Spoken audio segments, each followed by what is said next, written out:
Hi, Steve. Hi, Bob. How you doing? Okay, and you?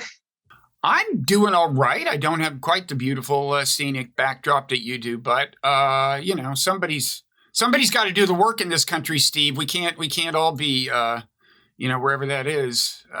This is in the Berkeley Hills. Okay. Where I'm on sabbatical.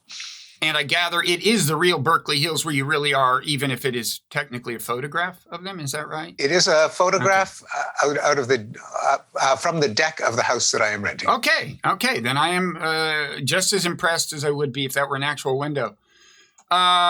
So let me introduce us. I'm Robert Wright. This is The Wright Show, available on both streaming video and via audio podcast. You're Steve Pinker, probably known to most people who are listening or watching, professor of psychology at Harvard, author of many books, and a number of them New York Times bestsellers. You got a new book out that we're going to talk about. It's called Rationality, What It Is, Why It Seems Scarce, Why It Matters. I've been listening to it, really enjoying it, really valuable book. I have a few criticisms I'll get to, but I want to reassure you that they're criticisms of a certain kind. You know when somebody reviews your book and you think like they're not reviewing the book I set out to write. They're telling me what kind of book they would have written if they had written a book on a general subject. That happens. It does happen. And I can tell that you're an author. It's probably happened to you. It's happened to all of us, and it's about to happen to you, Steve. But but it won't be a comment on the book, strictly speaking. It's just something I want to add to the conversation. We'll get to that eventually. I mean, I will say it is relevant. What I'll have to say is relevant to your professed mission. You put the book is about reasoning, how to do it. But you set it in the context of the real messy world where right now, famously, there are a lot of people who believe crazy things. There are a lot of political polarization, other forms of groupism that lead people to believe untrue things. And sometimes those untrue things in turn reinforce the polarization or the tribal conflict or whatever. So the book, you have things to say about that, and it's kind of in that vein that I'll tell you what book, what chapters I would have added. But let's start at the beginning. So first of all, it seems to me like this is maybe a unique resource. Maybe you're not the most unbiased person to ask, but I'm wondering. Even if you look at textbooks, and of course this is written with more panache than the average textbook, but is there a kind of standard textbook that covers all this? I mean, you get into like formal logic, probability, statistical inference, causal inference broadly, how to judge the credibility of hypotheses, game theory, and so on. There's a lot of things you're putting in under the rubric of rationality. And it sounds like this may be evolved from a course you taught. I don't know, but is this a little different than any existing? Again, it's not a textbook and it doesn't read like one, but is it different in scope from the textbooks that are out there? It is. There are books on critical thinking. There are books on how to think probabilistically. I didn't know of a book that combined logic, critical thinking in the sense of avoiding some of the classic fallacies like straw manning, moving the goalposts, the argument from authority, together with statistical reasoning and together with game theory, which is I think an important tool for reasoning. I'm sure you agree. You wrote a whole book that relied on a game theoretic concept, and signal detection theory, another word for statistical decision theory. I didn't know of a single pair of covers that embraced all of those tools of reasoning, and indeed it did emerge from a course that I offered in part of the general education curriculum at Harvard for the same reason. I just think these are tools that every thoughtful, literate, educated person should know, and I didn't know of a course or a book that had them all. Yeah, I'm not aware of one. So why don't you start out by telling us the difference between logic and reason? Yeah, logic is one of the tools of reason, and it is an example of a normative model, by which I mean a model of how one ought to think, at least in a particular domain. That leads to the question, to what extent do humans think according to the normative model. But logic is a tool for the purpose of deducing implications from propositions. So if you already believe something, what else are you entitled to believe? What else will be true? Now, it's not the same as reasoning, because the way logic works is it's just a set of rules for kind of manipulating tokens. If you see an if and a then, if P then Q, and you see a P, then you're allowed to write Q. And you don't really have to know what the P and Q mean. Indeed, it's better if you don't know what they mean. And a common class of logical fallacies is that people import their knowledge of what those propositions do mean, and they bring to bear everything they know about P and throw it into the deduction. That, in a way, is a reasonable thing to do. It's a rational thing to do, but it's not what you do in logic. It's not what that tool entitles you to do. To just take an example, the syllogism, all things made from plant products are healthy. Tobacco is made from plant products, therefore tobacco is healthy. Is that a sound inference? And most people say, no, what are you talking about? Tobacco causes cancer and emphysema. But the correct answer, if you're a logic student, is, well, yes, it is a sound inference. It does follow from the premises. If the premises are true, then the conclusion is true. We didn't ask you whether the premises are true. We're just asking you for that rule of inference. Now, if that applies, people have a lot of trouble doing that, segregating their world knowledge. And when they do that, they're not being irrational, but they are being, strictly speaking, illogical. Okay. Now, you seem to think of logic as something, well, that's kind of built into the fabric of the universe, or something that's kind of like out there, almost in the way of a Platonic ideal or something. I mean, does this capture some of your thought? In a way, yes. Although, granted that that's something of an obscure notion, and as part of the general philosophy of math called mathematical realism, sometimes mathematical Platonism, that mathematicians discover things, they don't invent them. And there's been more than a century of debate among mathematicians and philosophers of mathematics as to whether that's a coherent concept. My other half, Rebecca Goldstein, who knows a lot of philosophers of mathematics and mathematicians, tells me that according to a poll, a majority of mathematicians themselves are realists. That is, they don't think that they're just playing with symbols, playing games. They really think that there is some aspect of reality that they are discovering, and it feels like discovery when you are a mathematician. Mm-hmm. So, in a sense, I mean, logic is part of the in a way, part of the environment that humans are adapted to by evolution, right? I mean, it's something that's reflected in the evolution of the human mind, and that's, I guess, good news. What keeps us from being, among the things that keep us from being really excellent logicians, pure logicians by nature, is the fact that we evolved, for one thing, in specific contexts, and to perform specific tasks that might involve logic, but there's no reason that evolution would have made us great abstract logicians. And I mean, more broadly, logic, I guess you could say, was harnessed by natural selection to the ends of getting genes replicated, right, in a sense. And so all of that, keeps us from being perfect logicians. There are cases, and I think an interesting one you point to is the is it Wasson selection task? Wasson, yes. Wasson. So that seems to be a very interesting example where it shows that we're not good pure logicians, but if you set the problem in a particular context, it suggests that we actually are designed to harness that kind of logic in a particular kind of setting. Maybe do you want to talk about? Yeah, this is a classic test of logical reasoning. It was first demonstrated in the 1960s by Peter Wasson. And it's just deceptively simple. You've got 4 cards. Every card has a number on one side, a letter on the other side. The challenge now is to test whether the following rule applies to these 4 cards. Now, the rule is if there's a D on one side, there's a 3 on the other. Remember, there's always a letter on one side, a number on the other. So the rule is if D, then 3. And sitting on the table in front of you, there is a D card, there's a 3 card, there's an F card, there's a 7 card. The challenge is what's the fewest number of cards you have to turn over to test whether the rule is in force, is obeyed by those cards. And the classic result, highly replicable, is that people pick the D or the D and the 3. Okay, remember the rule is if D, then 3. The correct logical answer is the D and the 7.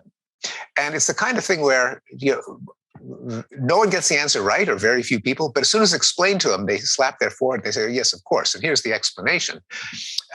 You do have to turn over the D, absolutely. You don't have to turn over the 3 because the rule says if D, then 3, not if 3, then D. The idea that you have to look at the 3 is the classic fallacy of affirming the consequent. That is, if it's P implies Q, you don't have to, it is not true that Q implies P. That is a fallacy. The F, everyone knows you don't have to turn that over, but you really do have to turn over the 7. How come? Well, if you did turn it over and you saw a D on the other side, then it would falsify the rule, if D, then 3. Okay, so it's now a classic explanation, not completely correct, but it'll do, is that it's an example of confirmation bias. We seek out information that confirms our beliefs. We aren't motivated to try to falsify them. But the twist, and this is where I think you're going, and it meshes with the interest that both of us have in evolutionary psychology, is that if the content is not abstract Ds and 3s, but something a little more socially relevant, like are you following a social rule?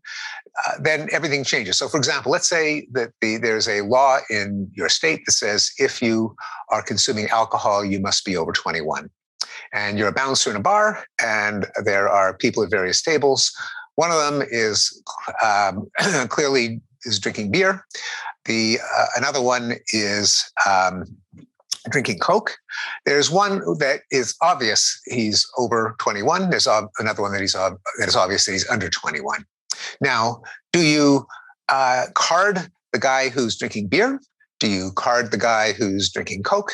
Do you look inside the cup of the 60-year-old? Do you look inside the cup of the 15-year-old?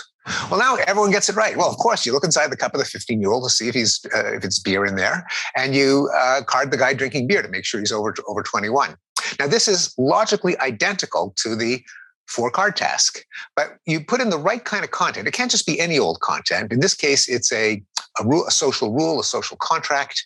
And then we are logicians, I think, for the reason that you explained, namely, logic is part of the fabric of reality, and you can't really think without it. The difference is that and this is a kind of an answer to the question, are humans rational, are humans logical? We can be, but our knowledge of logic in this case is baked together with our subject matter knowledge, in this case of social obligations and rules. What we don't have is an all-purpose logical rule, like the law of contraposition. If P implies Q is true, then not Q implies not P is true, where anything can go into the P's and Q's. That's a very valuable thing to have. And that's one of the reasons why we go to school, to learn these formulae that can apply to anything, even if we are totally unfamiliar with the subject matter. So it's incredibly powerful if you master it, but that's not what we're born with, not what comes naturally. And as you note in the book, I mean, the example you give in the book suggests that you can actually come up with an example that is physically exactly like the card example you started with. But if it is a case where you're trying to find somebody breaking the rules, people are good at it. The example in the book is, you're working at a post office. On one side of the envelope is how much the stamp cost. On the other side, it's stamped either express or not express. They basically want to find people who are not paying enough and yet for express, but stamping it that way. So even there, people are much better at that, right? And indeed, and this is an idea due to Leda Cosmides that we're very good at sniffing out cheaters, and the rule for sniffing out a cheater is the law of contraposition, namely that if you take a benefit or a privilege, you have to meet a requirement or pay a cost. A rule like that, we know how to test because it's equivalent to detecting cheaters, and we couldn't have evolved to be social unless we were sensitive to exploiters, cheaters, and so on. So the cheater detection needs to have logic baked in. And there's a kind of ecological rationality, as Lita puts it, that when it comes to problems that are embedded in social life, and she argues indeed embedded in our evolutionary history, right, then we can be perfectly logical. Right. She thinks, last time I checked, at least she thought we had kind of a cheater detection module in the brain, or at least some special functionality for catching people who are trying to put one over on you or break the rules or something.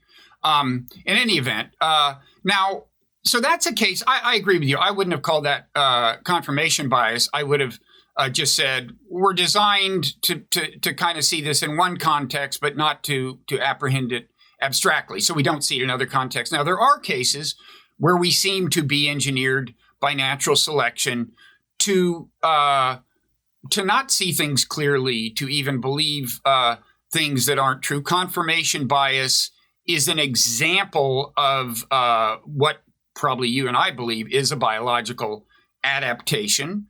And it seems to me that's where things get interesting and problematic, is where you look at cases where the brain is in a certain sense designed to mislead you, perhaps in the service of misleading others to your advantage, right? So that you can argue effectively. So, there's a term that's popular now called motivated reasoning. Now, I wrote my book, The Moral Animal, which I'm sorry to say was published 27 years ago. I wrote a lot about motivated reasoning in that, what is now called motivated reasoning. And I said, the mind is like a lawyer. It just wants to win, not necessarily get at the truth. But I didn't use the term. What to you is implied by the term motivated reasoning, and how much does it encompass? It encompasses confirmation bias, right? It overlaps strongly with it. I don't think it has to. I suppose if confirming a belief is a motive, then I suppose you could call it motivated reasoning. But yeah, it is. And motivated reasoning is a family of fallacies that are, I think, have been known for quite some time. I think the term, goes back to the 70s. Does it? So it is. Yeah, it isn't that new a term. So was it not in an evolutionary context then? That's right. It was in the context of social psychology. And it comes in a number of forms, one of which is highly relevant today, is the my side bias, where what you are motivated to confirm is not just your particular belief, but one of the sacred values of your coalition, your tribe, your sect, your political party. So you might be motivated to say something that is widely believed and valued in your social circle. That being one of the motives that we have for confirming our beliefs. Okay, and there are a number of other things that are. It seems to me you can slice and dice these in a number of ways. I mean, as you said, you can kind of say, yeah, confirmation bias is a form of motivated reasoning. I would have said so. But there are a number of other things aside from confirmation bias that overlap. Yeah, I guess the difference, say, between the example that we used to introduce confirmation bias, that card selection task, is in that case it's not as if you really, really want it to be true that if there's a P, there's a D. Right. I mean, you don't care one way or another. Right. But if it's something like a conclusion of, how much do I deserve to be paid? Where should we live? What movie should we see? What are the arguments? People do tend to come up with more arguments that support what they want to be accepted in the first place. I think there's that famous quote from Upton Sinclair: "It's very hard to get a man to understand something when his livelihood depends on not understanding it." And you see this in a political context on social media. People, you see something that is one of your tribe's talking points, you're more inclined to retweet it without examining it. Whereas if it's a point that comes from the other side, you're more likely to scrutinize it carefully And there are examples in your book of cases where people turn out to be almost surprisingly good logicians when they have exactly that kind of motivation, like they're looking for evidence about gun control or something, and if there are grounds for being suspicious, if they have a partisan attachment to the alternative view, they scrutinize the evidence very carefully and sometimes more rigorously than they would have otherwise. Exactly. So that's exactly right. We can be surprisingly logical when it comes to the picking flaws in the other guy's argument. Picking flaws in our argument, not so much. And of course, that's an argument for forums, arenas of debate and discussion, free speech. So if you do have everyone trying to poke holes in everyone else's idea, then the idea that survives has some likelihood of being true. That's why we have democracy. That's why we have freedom of the press. That's why we have academic freedom, freedom of speech, and all the rest. It's basically capitalizing on that feature of our cognition, our reasoning. Because if we were just as irrational at noting flaws in other people's arguments, well, you throw a bunch of irrational people together, you just get more irrationality. But if you have the capacity to evaluate arguments, even if they're other people's arguments, you put people together, and at least with the right rules, that offers you some hope of spotting the good ideas. Mm-hmm. And when you refer to my side bias, which I guess is that your term, my side bias? It is not. It is not. It is not. There's a book by Keith Stanovich that came out pretty recently called The Bias That Divides Us. I don't know if he originated the term, but he wrote a whole book about it.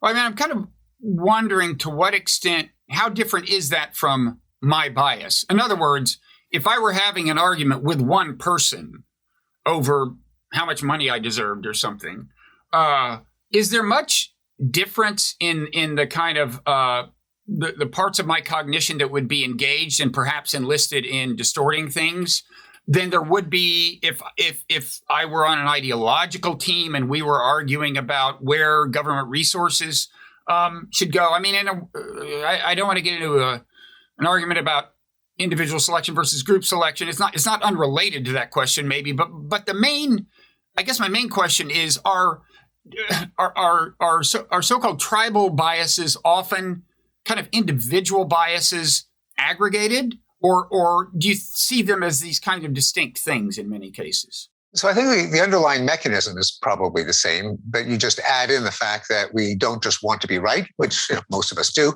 but we want our side to be right, our team. And the extra dynamic, and this is comes from being a social animal, is that we all crave acceptance from our clique, our peer group, mm-hmm. and we dread ostracism and shaming. And there are certain opinions that will have you drummed out of your social group. And there's a narrow, perverted sense in which it's highly rational to advance false beliefs if they're the false beliefs that all the people you respect hang on to. Mm-hmm.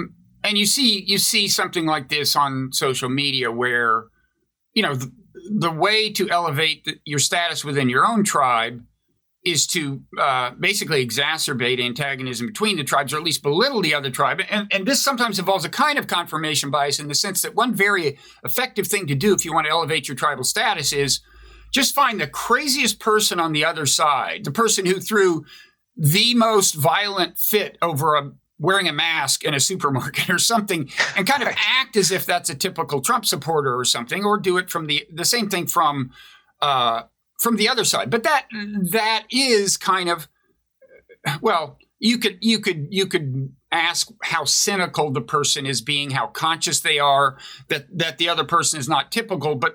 And so, in other words, whether that is confirmation bias or they're just cynically magnifying an example they know is not typical. But certainly, as that example spreads through social media, it is doing so, would you say, partly on the power of confirmation bias? In other words, people saying, yeah, that is typical. That's what the tribe is like. Yeah, absolutely. And in fact, earlier you mentioned in our conversation the notion of self-deception, owing to Robert Trivers, the evolutionary biologist. And what that tells us is that it isn't necessarily cynical. It could be heartfelt. Yeah. That is, the beliefs that serve your interests, you might spread them all the more effectively if it looks like you believe them. And it's much more likely to look like you believe them if you do believe them, even if, other than the motive to persuade other people, you might have no good grounds for believing it. Okay, so this kind of leads to one of the chapters that would have been in the book I didn't write. But if I were to list cognitive biases that are a big part of the problem today, I think one I would mention is attribution error, which I don't think you get into. Let me just quickly see if my understanding of it is the same as yours. Originally, the idea was, what the way it was phrased was, or formulated was, when we try to explain the behavior of people, we put too much emphasis on their disposition, the kind of people they are, their natural inclinations, and not enough on the circumstance, the situation. So you see somebody who's rude to a checkout clerk, you say that guy's a jerk. For all you know, they just found out they have a terminal disease or that a relative died or something.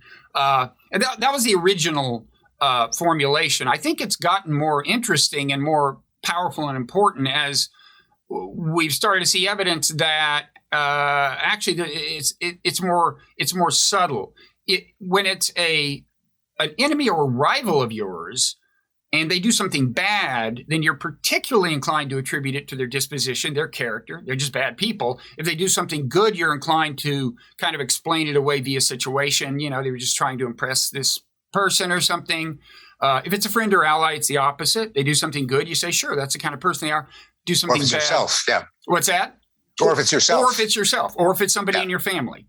Classic, it's like you see your daughter be mean to somebody on playground. Oh, she didn't get her nap. Some kid is mean to her. Oh, that's a mean kid. And so, one that you do have a whole chapter on game theories. As you mentioned, game theory is important to me. I now have a newsletter I put out called the Nonzero newsletter that looks at some of this psychology sometimes. My own view is you are always better off, whether it's a non-zero-sum game or a zero-sum game, in understanding the other person's frame of mind, which things in their environment are influencing them. Are they constrained in what they can do? Is a politician constrained in what they can offer in a negotiation, whatever? And I mean, I think that's an advantage to you, even in a zero-sum game. I think in the case of the classic non-zero-sum game, where there can be a win-win outcome, it would just be better for the world generally if people had clearer understandings of the constraints they're operating under. So, and I think, in the current political kind of tribal context, if Democrats who want to win the next election say, yeah, well, all Trump supporters are racist, they're just bad people, I would submit that's not going to be as conducive to recalibrating their political strategy as it would be to say, well, let's look at, what is their economic status? What do they blame that on? And on, looking at situational variables. So I think I think attribution error is a huge thing. I completely agree. And it is a gap in the book. If I wanted to make it longer, that's probably a good candidate for inclusion. And it does, you're right, it manifests itself all over the place. A lot of us encounter it when we take on a new role and we find ourselves saying the same dorky things that the people that we were disgusted at other people in that role saying until we ourselves do it. I remember first time I got a job as a teacher, teaching a bunch of kids. And, like kids, I always rolled my eyes at the stupid things the teacher said, like, well, young man, do you mind sharing with the class what you find so funny? And here I was at the age of 18 in front of a bunch of unruly 11-year-olds. And I said, well, young man, do you mind telling the rest of the class what you find so funny? And I thought, oh, my God, I've turned into a teacher. Yeah. And that happens. And when you're a parent, and another way in which I think it distorts our public discourse is the almost universal belief that politicians are slimy and weaselly and liars, and they sidestep, they don't tell the truth, they're evasive. Well, yeah, they are, and probably you would be too, because you have no choice when you're in that situation. When anything that you say is going to offend an organized constituency, you, in a democracy, have to assemble a coalition, muster a majority of them, most of the specific things you say will enrage someone, and so you talk in generalities. Yeah. Now, it's not that is a character flaw of the people who happen to go into politics. If you want to survive in politics, that's what you got to do. And I think it leads to some cynicism about our public servants, which might be, I don't want to say cured, but at least mitigated if we understood that there are demands of a position that any rational person would have to satisfy. Mm-hmm. And we would perhaps be a little more tolerant of the government officials that we really do depend on. Yeah, it's funny. I was just feeling guilty about doing a rant on one of my podcasts about how horrible politicians are. And then reflecting on it, I realized that, they're like the rest of, how many people say things that are incompatible with their desire to get a promotion or something, right? Everyone is kind of like this. I guess the frustrating thing is that their career compels them to continue to profess nobler motives, right? It's like most of us don't have to go around doing that. That's what I guess winds up annoying me about it. But I think you're absolutely right. So let me ask you a question about yourself. You face. Social media can be a tough place, and you see people kind of staying in line and not deviating from the tribe. How do you handle that yourself? Do you think you have a reasonably good record for saying things with some degree of indifference to how they're received, or what? No, I calibrate what I say on Twitter and elsewhere in interviews, so that I don't, even though I have a reputation for being controversial, I don't embrace any old controversial position that I happen to have a feeling about. I try not to distract the conversation by poking various trolls or enraging mm-hmm. various factions. I don't know how good a job I do at it, but I choose my controversies carefully. In my Twitter feed, for example, I virtually always, my comments are with respect to some article that I'm linking to. So there is a fuller explanation. You can follow the references. I try not to make off-the-cuff comments. Mm-hmm. I try not to just be a snark machine, which some Twitter feeds are. Yep. It doesn't necessarily protect me, because sometimes even when I do link to an article which backs up what I say, it still enrages people. I was the target of a petition last year from a bunch of linguistics graduate students to remove my name from a list of media experts in the Linguistic Society of America because people took exception to a handful of tweets, even though each one of them was pointed to an article that was fully backed up. What was the most egregious thing you said? Do you remember in the tweets? Yeah, I used the word urban crime, which, if you're a dog, is a whistle that stands for African American crime, apparently. That was one of them. The other one is I said that the Santa Barbara rampage shooter who 6 or 7 years ago killed a number of people in Goleta. Mm-hmm. That is not an indicator of increasing misogyny, because any jerk with a gun, in his case a knife, can try to attain notoriety by killing a bunch of innocent people in a hurry. Those cases are not harbingers of a trend. They are statistically a drop in the bucket. We should not credit them with the honor of representing some trend. And this is just part of one of my general hobby horses, that a notorious event, a viral video, is not a trend. That's mm-hmm. an example of the availability bias, the fact that we do tend to base our understanding of prevalence, risk, probability, trends on available examples from memory. Well, people had a fit on that, even and saying, well, he downplayed the deaths of 8 women. Well, it turned out it actually wasn't 8 women, that almost half of his victims were male, but who's counting? So that brings up a thing I think we're all prone to, which is when you get criticism, like if I get a bad book review, I immediately just scan it for misrepresentations of my book, some sign that this person is not qualified to review the book. That's not the way I look at the average book review, right? I just read the review. And in general, when we're criticized, it's always tempting to attribute, intellectual dishonesty or various other things. As you said, you're controversial. You've taken a lot of heat from the left in particular. I'm wondering if, first of all, that kind of has surprised you. I mean, does it not seem to make sense? And then, or do you have a theory? And secondly, I assume for anybody there would be a temptation to dismiss their critics as irrational. Well, given that you're the person who wrote this book, I think you would be unusually good at coming up with explanations like that. How do you react to this stuff? Well, I'm not immune to that tendency to scan a negative review for biases and errors of attribution and errors of logic. And I can find them. I certainly resist the temptation to reply to every negative review, and I do it with the meta-awareness that probably some of that may be defensiveness, confirmation bias, self-serving bias, motivated reasoning. I don't think so, but I wouldn't, would I? So it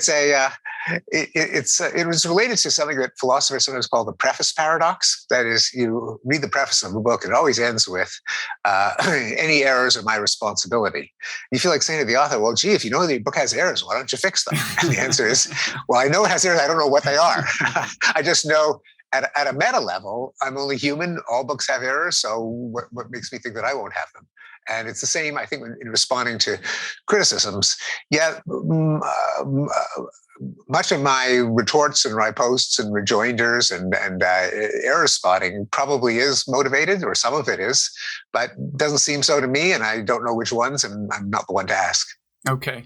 So I want to mention the other thing, the other chapter that would have been in my book, and see what you think about it. This is a little more offbeat, maybe, and then this will actually lead into a little quibble with one sentence of yours that I want to talk about. But I have noticed, again, I think it would be a net plus if more people understood the perspective of other people around the world.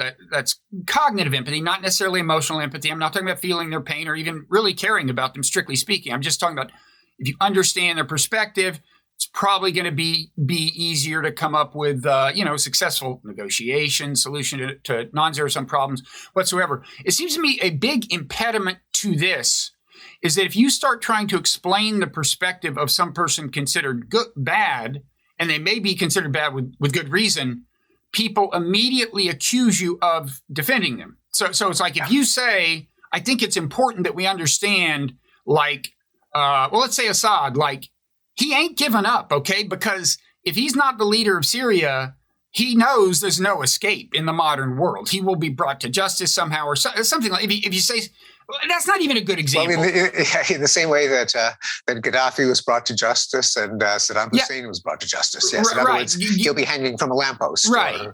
And that may not be the best example, maybe, no.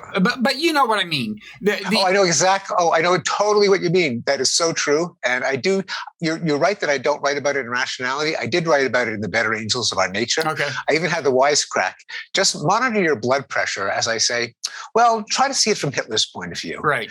Now, the thing is, Hitler had a point of view, and if you were a good, strategist in World War II, or if you want to prevent there from being more Hitlers, you really should see it from his point of view. It doesn't mean adopting it, but I couldn't agree more. And it is part of, here I borrow somewhat from Roy Baumeister in his excellent book, Evil, that we do have a kind of model of dealing with evil, where there are three perspectives, each one of which means you try on an entire mindset. The victim's perspective is that the victim is totally innocent, minding his own business, and the aggressor just picked on him for unprovoked for no good reason, just to see him suffer. That this is a heinous harm and must never be forgotten. The aggressor's viewpoint is this is what I did was the just desserts for a long series of affronts by the victim, and the harm was minor, and we got to get over it. Let's let bygones be bygones. Let's move forward. And those are two very different mindsets. And a third mindset, a kind of analytic, neutral scientist mindset, often seems a little like the aggressor's mindset. Namely, there were excellent reasons for why the aggressor did what they did. And often analysts, non-moralistic historians, scientists, social scientists are condemned because it sounds like they're taking the aggressor's narrative, that is, trying to understand the reasons why they did what they did. There's some scholars who say it's immoral to try to explain the Holocaust. That any explanation would lessen the evil, the enormity. Yeah, there was some actor, I forget, I think it was Will Smith, had to apologize for saying, I think people, they're good at convincing themselves they're doing good. He said, I think even Hitler didn't wake up every morning saying, I'm going to see how much evil I can do.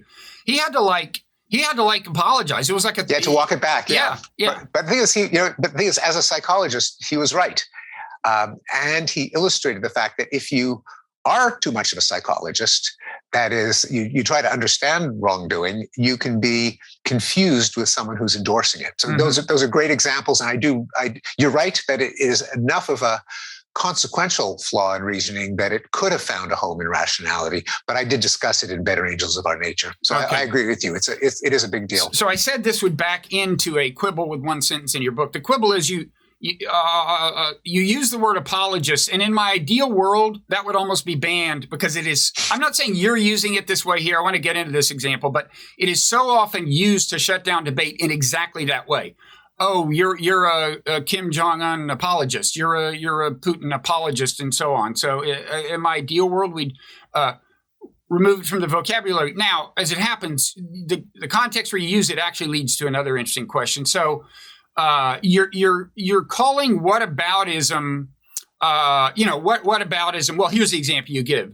It was a favorite of the apologists. There's your crime. The apologists of the Soviet Union in the 20th century who presented the following defense of its totalitarian repression, quote, what about the way the United States treats its Negroes? I agree that if they are deploying it as a literal defense, the reason I bring this up, though, is that because I've for so long been tempted to write a piece called In Defense of Whataboutism, because you often get this in foreign affairs things. It's like, I find myself saying, well, we do. It's true the Soviet Union does this, but we do this. I don't mean to defend what they do. It's usually in a context of like somebody's proposing sanctions or somebody's proposing some punishment.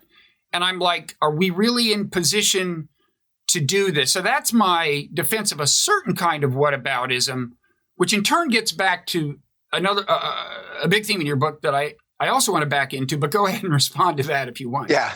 Well, let me see if I can, if I'm understanding the what you're advocating, which I probably do agree with. Namely, if it's a question of rules, norms that are consistently followed, and I think both of us are fans of the rules-based international order. That's sometimes conflated with an American-led rules-based international order. You've noticed that too. Oh yes, which is a shocking non sequitur given the American adherence to the international order.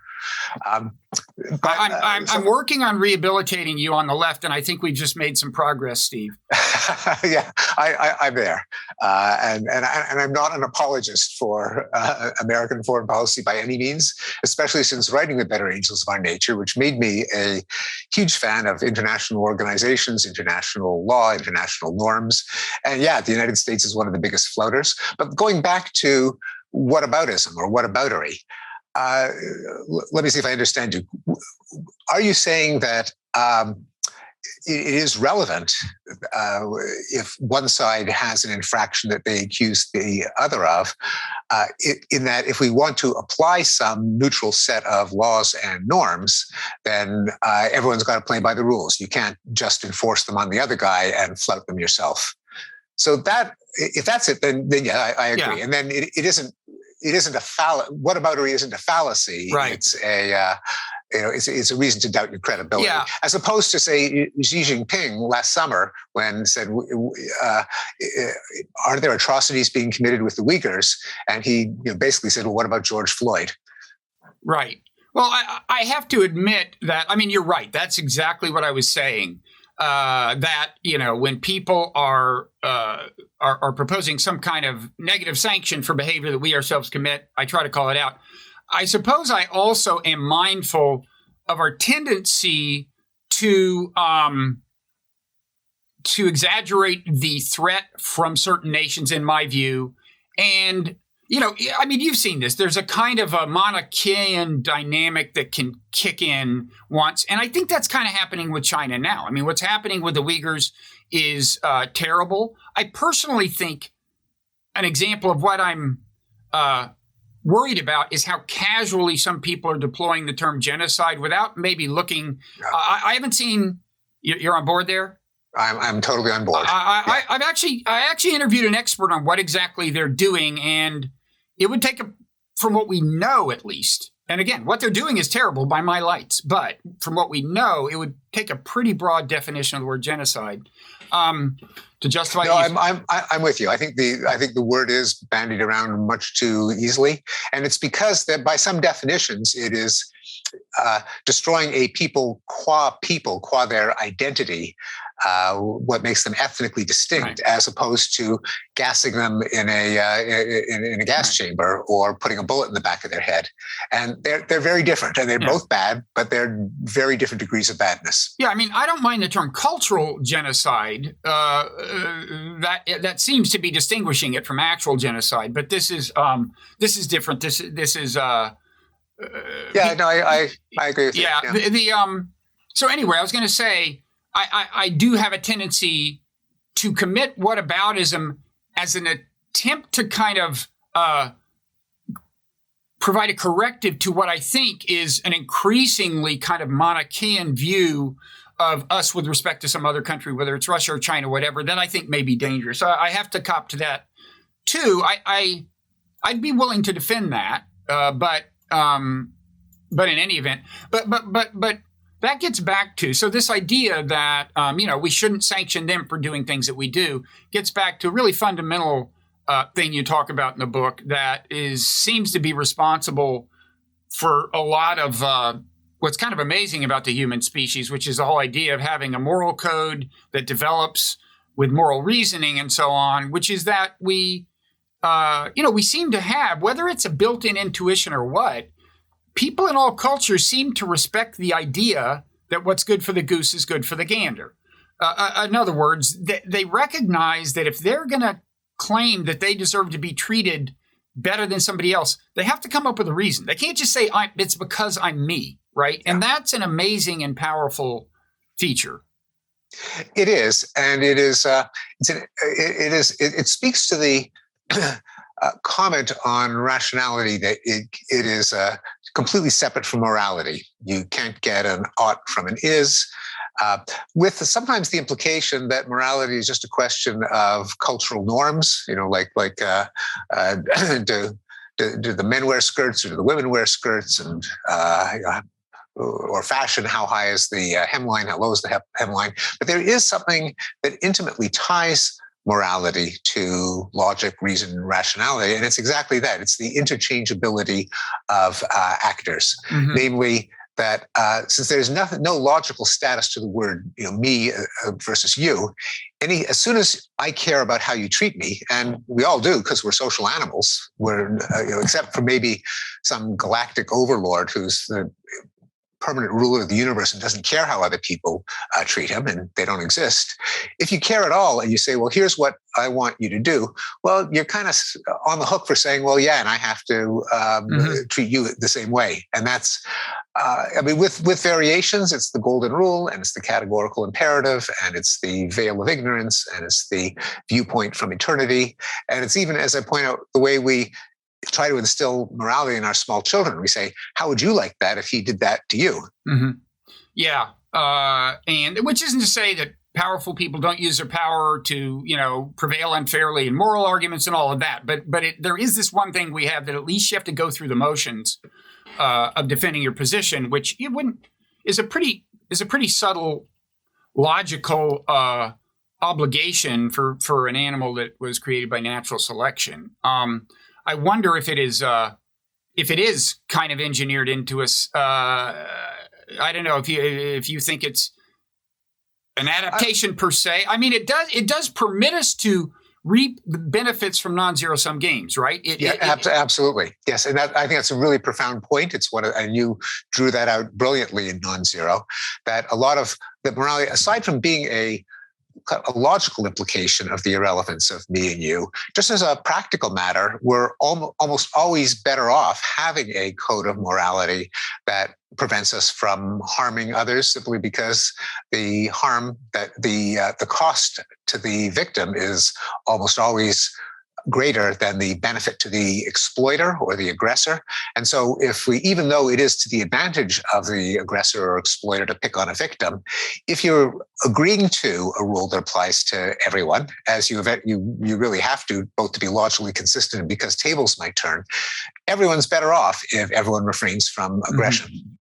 So do you think it's possible then that the intuition that you have to kind of that what's good for the goose is good for the gander actually has a basis in the genes because of the non-zero sum advantages that accrue to being able to argue with it? It's almost like a common currency. It's almost like I sometimes think like the whole idea of moral good, which seems to be an intuition people everywhere have, that there is such a thing as moral good. And, philosophers can tell us it's not that easy to argue from square one that that's the case, but people have the intuition. And I think of that as almost a kind of a common currency that allows people to engage in the kinds of moral discussions that lead to the rules of the road that benefit multiple parties. Does any of this?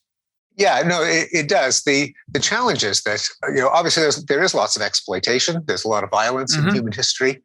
And so whatever intuition that we have that what's sauce for the goose is sauce for the gander is applied selectively and hypocritically, perhaps drawn out when it, especially when it serves our interests, when we've been, say, at the receiving end.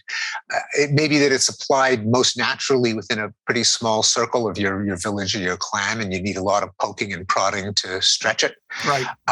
And indeed, so there has been slavery in many societies. There's also been an abolition of slavery, and there tends to be an asymmetry in the direction of history. And again, you and I are both sympathetic to their existing directional historical processes. We may disagree over what they are or where they live or what they consist of, but just empirically, as you pointed out in Nonzero, and it was one of the inspirations for Better Angels, there's some things that once they're abolished, they kind of stay abolished, like human sacrifice, like slavery. Another example from John Mueller is laughing at the insane. It used to be to bring out the family for an afternoon of fun at the local insane asylum to laugh at the antics of the patients. And this is not a swaying pendulum of fashion. Once they're gone, they more or less stay gone. And so history does seem to have something of an arrow.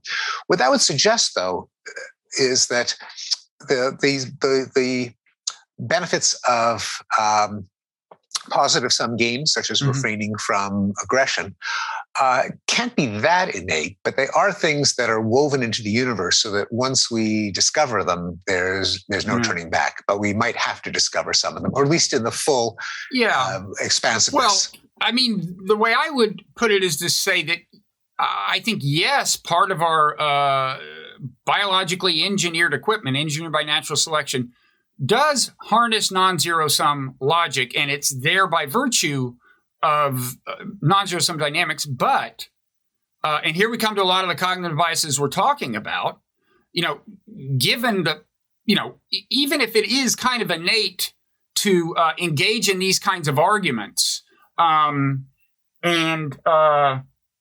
that's good, even if there is certain equipment that's designed to harness non-zero sum games, it's also naturally going to be the case that there are things built into us to get the better of other people when we can, to get the best deal when we can, because, within non-zero-sum games, there's often a zero-sum kind of bargaining dynamic and so on.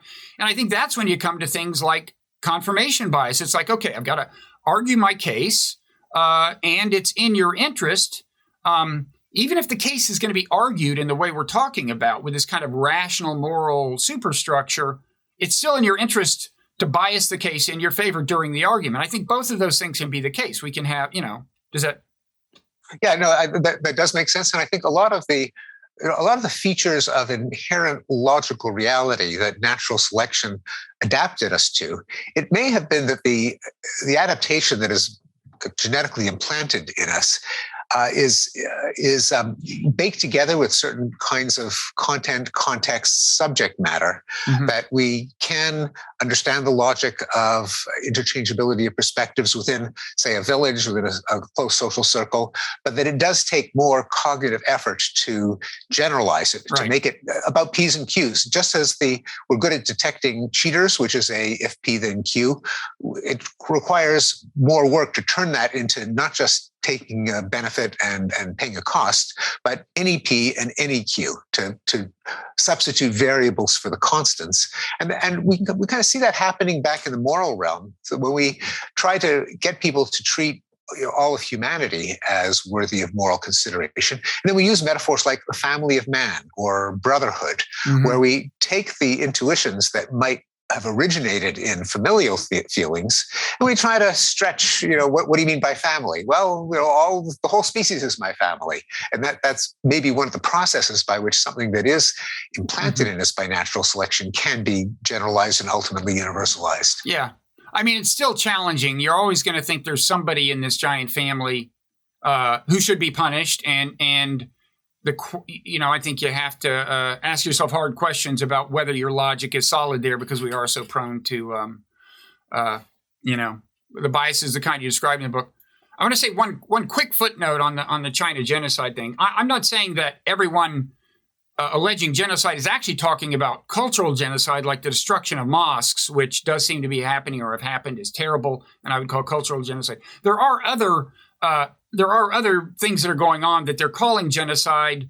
I would just say, if anybody's curious about this, I did a conversation with a guy named David Brophy, Brophy, that's on YouTube, and he knows a lot about this stuff. And I came away from it thinking,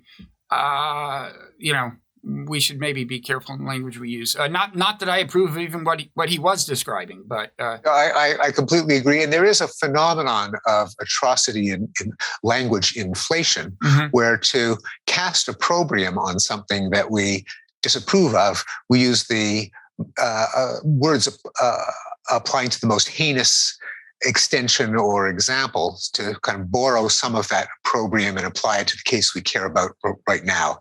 So things that, the rape of the environment and cultural genocide, and I mean, that's a linguistic trick that we all sometimes use. Yeah. No, and I think in current American politics, part of the disagreement is between language means different things to different generations. I mean, racism to older people doesn't mean what it means to younger people, and because younger people applied it more broadly and so on. And so I think that's so I think we've been doing this an hour. I think you've got to go, but why don't you go ahead and say, there's a lot of your book I didn't cover. I found this stuff on, Bayesianism is such a commonly used term now. I found that I have a clear understanding now of the Bayesian thing, which is so popular among the rationalist community and so on. There's a lot, your explanations for all this stuff are clear, and it does kind of cover the waterfront. Anything else you want to say about the book? Yeah, just a couple of things that we didn't talk as much about, but that are in there, is I had to rise to the challenge of explaining why there seems to be so much irrationality, especially recently. It may not be that recent. It may be of constant vulnerability, like conspiracy theories and paranormal woo-woo and medical quackery and fake news. What's the deal with that? And then I do try to make the argument, and we have touched on it a little bit, that a lot of great moral movements towards social justice were propelled, maybe even originated with a rational argument. So there's no far from there being a contrast between rationality and social justice, rationality kind of defines what's just about social justice and has been responsible, I suggest, for some of the great moral movements in history. Mm-hmm. Yeah, there is a whole lot there that we didn't have time to get to. Maybe next time. But again, name of the book is Rationality, which pretty well sums up what it's about. So thanks a lot, Steve. My pleasure. Thanks for having me, Bob. Always a great fun, great intellectual workout. Thanks for the conversation. I'm flattered. Thanks.